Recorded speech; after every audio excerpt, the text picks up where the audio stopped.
Hello' everyone, মই আহিছোঁ এটি পুৰণি শিৱ মন্দিৰলৈ। ক'ত আছে জনাই আছোঁ। মই আছোঁ এই মন্দিৰ ভাগত, যি মন্দিৰ ভাগ আছে বৰপেটা অঞ্চলৰ ভগীপাৰ বুলি ঠাই এখনত, আৰু এই মন্দিৰ ভাগ বহুত বছৰ পুৰণি মন্দিৰ। নাম হৈছে শ্ৰী শ্ৰী দক্ৰেশ্বৰ দেৱালয়।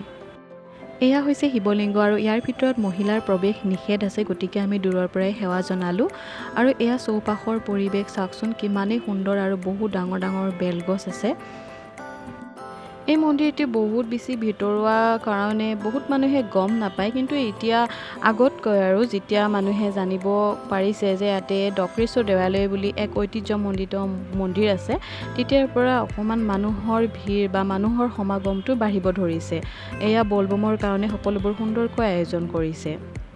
এই মন্দিৰটিৰ কাষতে আছে মহাবাহু ব্ৰহ্মপুত্ৰ, আৰু এই ব্ৰহ্মপুত্ৰৰ পাৰতে অৱস্থিত শ্ৰী শ্ৰী দক্ৰেশ্বৰ দেৱালয়লৈ আপোনালোকে কোন কোন আহিছে কমেণ্ট বক্সত জনাব। আৰু যিসকলে অহা নাই, আপোনালোকে আহি এবাৰ দৰ্শন কৰিব বুলি আশা কৰিলোঁ।